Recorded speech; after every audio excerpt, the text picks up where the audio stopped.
है दोस्तों, आपसे एक सवाल है। Marie Curie, Albert Einstein, William Shakespeare जैसे लोगों को आज हम फेमस जीनियस के रूप में जानते हैं। क्या वो सब स्कूल में फ्यूचर जीनियस का बोर्ड पहन के घूमते होंगे? नहीं, राइट। वो सब मेरे और आपके जैसे ही नॉर्मल स्टूडेंट थे, लेकिन समय के साथ उन्होंने दुनिया को डिफरेंटली देखना सीखा, इफेक्टिव थिंकिंग हैबिट्स डेवलप किए, जिसकी वजह से वो बड़े बड़े प्रॉब्लम को सॉल्व कर पाए, इनोवेशंस और इन्वेंशंस कर पाए। इसलिए वो सब जीनियस है। आप अभी अपना शर्ट चेक करो, क्या उसमें फ्यूचर जीनियस का बोर्ड लगा है? अगर नहीं लगा है तो इसका मतलब यह है कि आपके अंदर भी पोटेंशियल है फ्यूचर में जीनियस बनने का और बड़े बड़े आविष्कार करने का, नई नई खोज करने का। बस आपको भी उन्हीं की तरह इफेक्टिव थिंकिंग हैबिट्स डेवलप करने की जरूरत है, ताकि आप भी उन्हीं की तरह दुनिया को अलग नज़र से देख सको। आज हम इस वीडियो में the 5 elements of effective thinking book की समरी देखेंगे और उन 5 थिंकिंग हैबिट्स के बारे में जानेंगे जो एक जीनियस को एक इफेक्टिव थिंकर बनाता है, प्रॉब्लम सॉल्वर बनाता है। और साथ ही सीखेंगे कि हम इन हैबिट्स को अप्लाई करके एक इफेक्टिव थिंकर, स्टूडेंट, बिजनेसमैन कैसे बन सकते हैं, ताकि लाइफ के बड़े बड़े प्रॉब्लम को एक जीनियस की तरह सॉल्व कर सके और अपने फील्ड में सक्सेसफुल बन सके। सो इस वीडियो को आखिर तक जरूर देखिएगा और इंपॉर्टेंट पॉइंट्स को नोट करते जाइएगा। ऑथर इन 5 थिंकिंग टेक्निक्स को fundamental elements earth, fire, air, water और द क्विंटेसेंशियल एलिमेंट से डिनोट करके बताया है, ताकि आसानी से बात समझ आए। सो चलिए एक एक करके इन 5 थिंकिंग टेक्निक्स को समझते हैं। फर्स्ट एलिमेंट, अर्थ, अंडरस्टैंडिंग डीपली। बहुत सारे लोग अपना पूरा करियर कॉन्फिडेंटली ये सोचकर बिता देते हैं कि वो अपने सैलरी से, अपने डेजिग्नेशन से ज़्यादा जानते हैं और ज़्यादा डिजर्व करते हैं। लेकिन क्या रियली में ये सच है? एग्जाम देने के बाद सारे स्टूडेंट को अच्छी तरह से पता होता है कि उनके कितने मार्क्स आने वाले हैं, लेकिन बहुत सारे स्टूडेंट्स का मार्क्स उम्मीद से कम आता है। और जब वो अपना पेपर रिव्यू करते हैं तो पता चलता है कि उन्होंने छोटे छोटे मिस्टेक्स किए हैं, स्टूपिड मिस्टेक्स किए हैं, जो उनसे नहीं होना चाहिए था, क्योंकि वो इसे अच्छी तरह से जानते हैं। अगर आप भी एग्जाम में बहुत छोटी छोटी गलतियां करते हो और सोचते हो कि आप अपने मार्क्स से बेटर हो, ज़्यादा डिजर्व करते हो, तो ये पॉइंट आपके लिए बहुत इंपॉर्टेंट है। क्योंकि अगर आप किसी टॉपिक को जानते हो लेकिन एक्सप्लेन करने में अटकते हो, तो इसका मतलब यह है कि आपने उस टॉपिक को डीपली समझा ही नहीं है। एक्चुअली अंडरस्टैंडिंग का मतलब सिर्फ जानना या नहीं जानना नहीं होता है। अंडरस्टैंडिंग का मतलब होता है फंडामेंटल्स पे मास्टरी हासिल करना, इंपॉर्टेंट की पार्ट्स को ढूंढना, आइडियाज़ को कोर स्ट्रक्चर से जोड़ना और ये इमेजिन करना कि आप जो स्टडी कर रहे हो वो किस तरह से डिफरेंट एरिया में यूज़ होता है या यूज़ हो सकता है। लेकिन मैक्सिमम स्टूडेंट फैक्ट्स और मैकेनिज्म को याद कर लेते हैं। जैसे एक एलिमेंट्री स्कूल का बच्चा मल्टीप्लिकेशन सीख लेता है, वो किसी भी 2 नंबर को मल्टीप्लाई कर सकता है, जैसे 5 × 6 = 30, क्योंकि उसने फैक्ट्स और मैकेनिज्म को याद कर लिया है। बट उसे ये पता नहीं होता है कि वो मैकेनिज्म क्यों काम करता है, क्यों 5 × 6 = 30 होता है। अंडरस्टैंडिंग डीपली को ऑथर ने एलिमेंट अर्थ से रिप्रेजेंट किया है, क्योंकि किसी भी एडवांस स्ट्रक्चर का बेस हमेशा रॉक सॉलिड होना चाहिए, अर्थ की तरह, तभी आप उस पर एडवांस और कॉम्प्लिकेटेड चीज़ तैयार कर सकते हो। किसी भी सब्जेक्ट के फंडामेंटल आइडियाज़ को अच्छे से समझा जा सकता है अगर आप डीपली फोकस करोगे। जैसे एक प्रोफेशनल टेनिस प्लेयर बॉल को देखता है, एक मैथमेटिशियन नंबर के बेसिक नोशन को समझता है और एक सक्सेसफुल स्टूडेंट पिछले कॉन्सेप्ट पे मास्टरी हासिल करता है जब भी वो एडवांस टॉपिक पढ़ना शुरू करता है। फॉर एग्जाम्पल, बहुत सारे टेक्नोलॉजिकल इनोवेशंस कैलकुलस की वजह से हुए हैं, फिर चाहे वो स्पेस में खोज हो या कंप्यूटर्स का इन्वेंशन या फिर आपका सेल फोन। ये सब कुछ नहीं होता अगर कैलकुलस ना होता। लेकिन कैलकुलस जैसे कॉम्प्लिकेटेड और world changing concept simple everyday motion के बारे में डीपली सोचने से इन्वेंट हुआ है। बुबोनिक प्लेग के दौरान यूनिवर्सिटी बंद हो गया और आइजैक न्यूटन 2 साल अपने आंट के फॉर्म में रहे, जहां उन्होंने कैलकुलस और फिजिक्स के लॉज का पता लगाया। और न्यूटन ने सेम लॉज की मदद से सन, प्लैनेट और कई लाइट ईयर दूर के स्टार्स के बिहेवियर को डिस्क्राइब कर दिया। और ये सब सिर्फ एक एप्पल के पेड़ से गिरने के मोशन को डीपली समझने से हुआ। सिंपल और फैमिलियर चीज़ों में कॉम्प्लेक्स और अनजान चीज़ों का सीक्रेट छुपा होता है, बस ज़रूरत है तो सिंपल चीज़ों को डीपली समझने की। सो जब भी आप कुछ नया सीखने जाओ, like dancing, singing, painting, driving या मैथमेटिक्स, तो बेसिक्स पे ध्यान दो। बेसिक्स को अच्छे से प्रैक्टिस करो, तभी आप ज़्यादा कॉम्प्लिकेटेड चीज़ों को समझ पाओगे। और अगर प्रॉब्लम बहुत बड़ा और कॉम्प्लिकेटेड है तो उसे सॉल्व मत करो, इंस्टेड उसी के जैसे कोई सिंपल प्रॉब्लम को सॉल्व करो पहले। फॉर एग्जाम्पल, May 25, 1961 की बात है। अमेरिका के प्रेसिडेंट जॉन एफ कैनेडी ने अपने स्पीच में कंट्री को चैलेंज किया कि इस डेकेड के खत्म होने से पहले अमेरिका सक्सेसफुली मून पे आदमी भेजेगा और सेफली वापस लाएगा। नाउ इसे पॉसिबल करने के लिए नासा ने दूसरे ही दिन एस्ट्रोनॉट को मून पे नहीं भेज दिया, बल्कि उन्होंने 3 साल बाद बिना इंसान के एक रॉकेट को मून पे हिट किया। उन्होंने बेसिक्स से स्टार्ट किया, फोटोग्राफ्स लिए, चीज़ों को समझते गए और इम्प्रूव करते गए। टोटल 15 इंप्रूवमेंट के बाद 1969 में अमेरिका पहले इंसान को सक्सेसफुली मून पे भेज सका।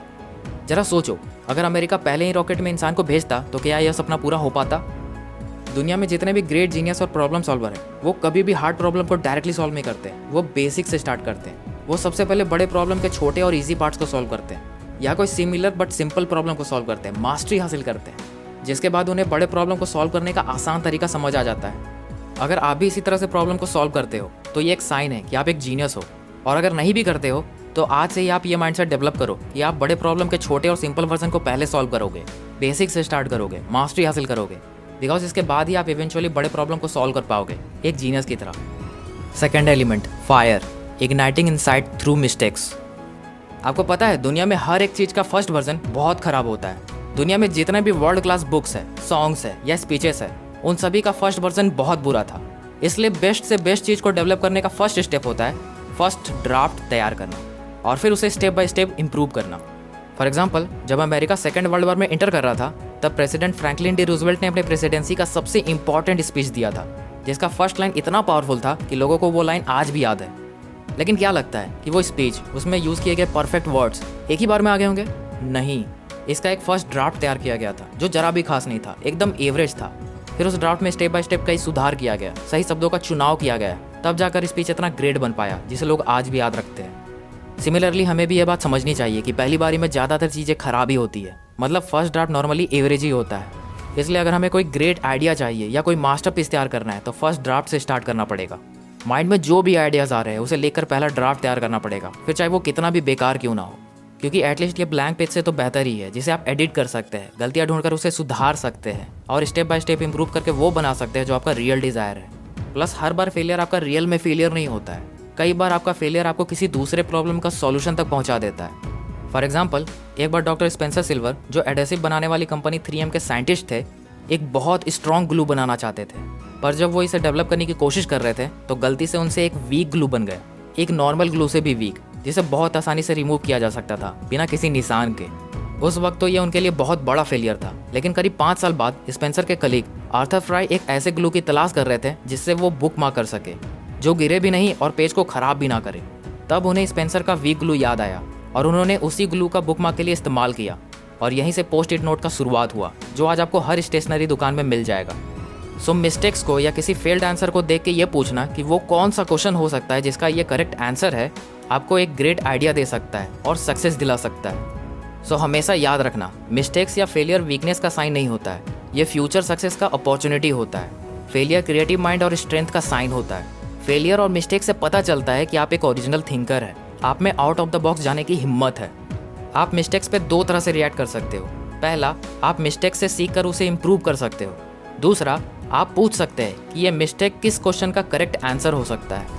अगर आप भी इसी माइंडसेट के साथ प्रॉब्लम को टैकल करते हो तो आप एक इफेक्टिव थिंकर हो, और अगर नहीं तो ये माइंडसेट आपको डेवलप करना चाहिए, क्योंकि ये माइंडसेट आपको एक बेहतर थिंकर और प्रॉब्लम सॉल्वर बनने में हेल्प करेगा और सक्सेस दिलाएगा। Third element, air, creating questions out of thin air.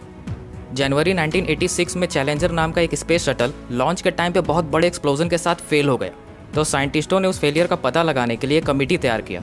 गहराई से जांच करने पे पता चला कि लॉन्च के पहले वाली रात का टेम्परेचर बहुत कम था और लॉन्च के टाइम पे सॉलिड रॉकेट बूस्टर के दोनों पार्ट्स मिसअलाइंड दिख रहे थे, जो इन्वेस्टिगेशन को ओ रिंग सील की तरफ ले गया, जो बूस्टर्स के बीच में यूज़ होता है। ये एक कम्प्लेक्स इंजीनियरिंग इशू था जिसमें केमिस्ट्री, फिजिक्स और मैकेनिक्स शामिल था। सारे साइंटिस्ट उसे सॉल्व करने में लगे पड़े थे, बट उस कमेटी में famous physicist doctor Richard Feynman भी थे। उन्होंने बहुत सिंपल क्वेश्चन की तरफ अपना ध्यान लगाया, क्या होगा अगर हम ओ रिंग को ठंडा करने के बाद उसकी इलास्टिसिटी चेक करें। इनफैक्ट उन्होंने लाइव डेमोस्ट्रेशन भी किया। ओ रिंग को लिया और एक कप में डाल दिया जिसमें आइस वाटर था, और सारा ऑडियंस देख सकता था कि ठंडा रबड़ अपने पुराने राउंड शेप में वापस नहीं लौट सका और मिस्ट्री सॉल्व हो गया। कॉम्प्लिकेटेड क्वेश्चन का सॉल्यूशन मिल गया। दुनिया में मैक्सिमम लोग अपना ज़्यादातर लाइफ रॉन्ग क्वेश्चन पूछने और उसे सॉल्व करने में बिता देते हैं, जिसका जवाब उन्हें शायद कभी नहीं मिलता है। वहीं दूसरी तरफ सारे कॉन्फिडेंट लीडर्स और स्मार्ट लोग फेमन की तरह सिंपल क्वेश्चन पे फोकस करते हैं, भले ही वो कितना भी स्टूपिड क्यों ना लगे। वो पूछने से हिचकिचाते नहीं हैं, क्योंकि वो जानते हैं कि कई बार कॉम्प्लेक्स प्रॉब्लम का सॉल्यूशन सिंपल क्वेश्चन पूछने से मिल जाता है। जस्ट लाइक डॉक्टर फेमन ने एक सिंपल क्वेश्चन पूछा और कॉम्प्लेक्स प्रॉब्लम को सॉल्व कर दिया, जबकि दूसरे लोग कॉम्प्लेक्स मैथमेटिकल क्वेश्चंस को सॉल्व करने में लगे पड़े थे। सो हमेशा सिंपल क्वेश्चंस पे फोकस करो। फॉर एग्जाम्पल, लोग पूछते हैं मैं कैसे सक्सेसफुल बन सकता हूँ। ये गलत सवाल है। इस सवाल से पहले आपको पूछना होगा मेरे लिए सक्सेस का क्या मीनिंग है। क्या यह मनी है या हेल्थ या रिलेशनशिप?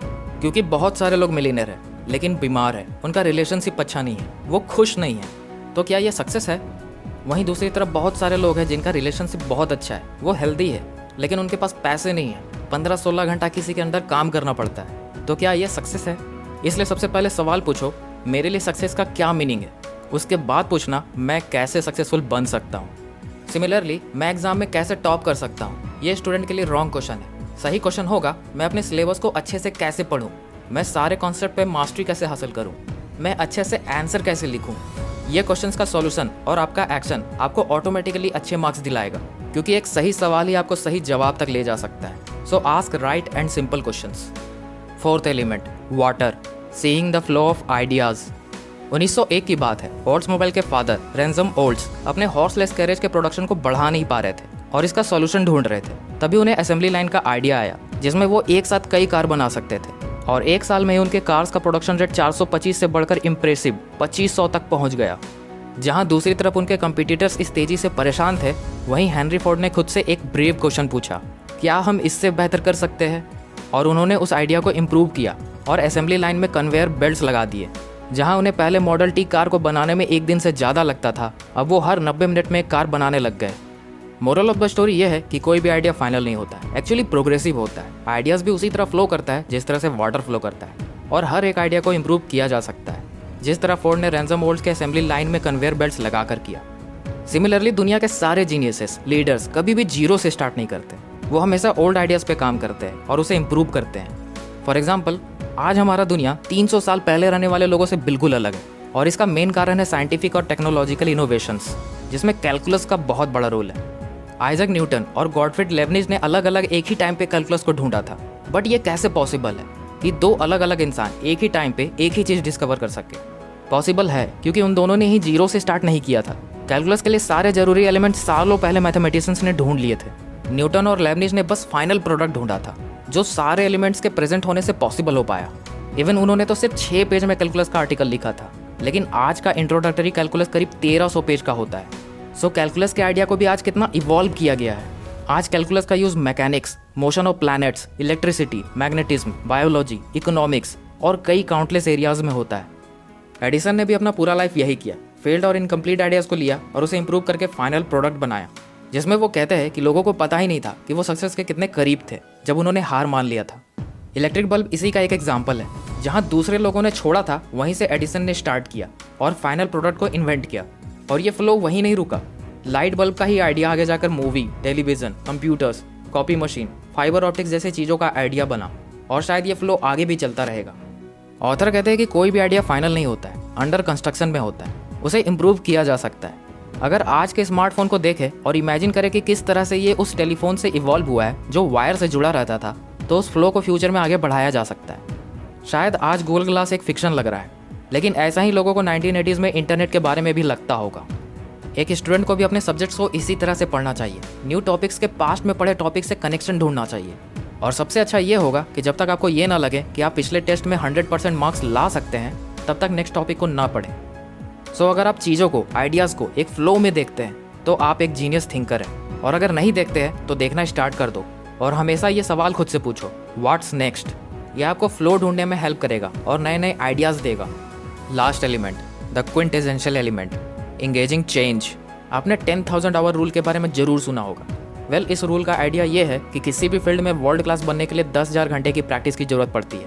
फिर चाहे आप आर्ट से लेकर के म्यूजिक की बात करो या फिर स्पोर्ट्स से लेकर के जूलॉजी की। लेकिन मैजिक सिर्फ 10,000वें घंटे पे नहीं होता है, ये तो पहले घंटे से ही शुरू हो जाता है। और मैजिक है चेंज। आप पहले घंटे में जिस तरह के होंगे, वैसे 10,000 घंटे के प्रैक्टिस के बाद बिल्कुल नहीं होंगे।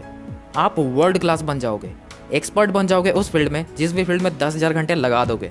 सो फेलियर से लेकर सक्सेस तक का सफर आपके चेंज होने से ही होगा। अगर आपको एक successful student, businessman, scientist, singer या कुछ भी बनना है, तो आपको चेंज होना पड़ेगा, अपने स्किल को इम्प्रूव करना पड़ेगा एंड मोस्टली आपको एक इफेक्टिव थिंकर बनना पड़ेगा, पहले के चारों थिंकिंग टेक्निक्स को फॉलो करके। और सिर्फ एक बार नहीं, सक्सेसफुल होने के बाद भी हमेशा लाइफ लॉन्ग चेंज होते रहने के लिए तैयार रहना पड़ेगा। ये एक जीनियस होने का साइन है। फॉर एग्जाम्पल, एक बार अल्बर्ट आइंस्टाइन और उनके असिस्टेंट एक पर्टिकुलर प्रॉब्लम पे बहुत लंबे टाइम से काम कर रहे थे, लेकिन एक दिन उनके असिस्टेंट को एक लेटर मिला। लेटर में किसी दूसरे साइंटिस्ट ने रीज़न बताया था कि आइंस्टाइन का अप्रोच क्यों काम नहीं करेगा। ये बैड न्यूज़ असिस्टेंट ने आइंस्टाइन तक पहुंचा दिया। आइंस्टाइन जानते थे कि इससे कई महीनों का हार्ड एफर्ट बेकार हो जाएगा, फिर भी उन्होंने ओपन माइंड से उसे सुना और दूसरे ही दिन उन्होंने प्रॉब्लम पे दूसरे तरीके से वर्क किया और उसे सॉल्व कर दिया। आइंस्टाइन सिर्फ ब्रिलियंट नहीं थे, इतना बड़ा सक्सेस मिलने के बाद भी वो हमेशा चेंज होने के लिए तैयार रहते थे, दूसरे लोगों को वैल्यू देते थे। जबकि मैक्सिमम लोगों को तो थोड़ा सा भी सक्सेस मिलने के बाद ईगो हो जाता है, दूसरे लोगों को नीचा दिखाना शुरू कर देते हैं, उन्हें वैल्यू नहीं देते हैं। आपने न्यूज़ में कई लोगों को झगड़ते देखा होगा, लेकिन कोई भी ये कभी नहीं बोलता है कि हाँ, आपकी बात सही है, मैं अपना माइंड चेंज करने के लिए तैयार हूँ। इस टाइप के लोग बहुत स्टूपिड होते हैं। ग्रीक फिलोसफी में द क्विंटेसेंशियल एलिमेंट को अनचेंजिंग मटेरियल कहा गया है, लेकिन ऑथर ने इस एलिमेंट को चेंज से डिनोट किया है। ये वो एलिमेंट है जो पहले के चारों थिंकिंग हैबिट्स के रिजल्ट को दर्शाता है, चेंज। क्योंकि आप चारों टेक्निक्स को अप्लाई करके चेंज ही होने वाले हैं, एक इफेक्टिव थिंकर बनने वाले हैं, सक्सेसफुल बनने वाले हैं। सो अगर आप हमेशा खुद को सिचुएशन के अकॉर्डिंग चेंज करने के लिए रेडी रहते हो तो आप एक जीनियस हो, और अगर ऐसा नहीं करते हो तो खुद को चेंज करना स्टार्ट कर दो। एवरेज स्टूडेंट हो तो इंप्रूव करो, डीपली पढ़ो, चेंज हो जाओ, जीनियस स्टूडेंट बन जाओ, क्योंकि आप सिर्फ चेंज होकर ही सक्सेसफुल बन सकते हैं। The 5 elements of effective thinking, ये बहुत अच्छी बुक है। अगर आप स्टूडेंट हो तो ये बुक आपके लिए मस्ट रीड चॉइस है। इस बुक का लिंक डिस्क्रिप्शन में दिया है, अगर आप वहाँ से जाके खरीदेंगे तो चैनल को आपका सपोर्ट मिलेगा। वीडियो वैल्यूबल लगा तो लाइक जरूर करिएगा। मैंने और भी वैल्यूबल बुक्स का समरी वीडियो बनाया है, आप चैनल पर जाकर जरूर चेक करना, और कमेंट करके बताइए कि आप कौन सी बुक की समरी देखना चाहते हैं। और चैनल को सब्सक्राइब करके बेल आइकन दबा दीजिए ताकि आप कोई भी फ्यूचर वीडियो मिस ना कर दें। Finally, thanks for watching.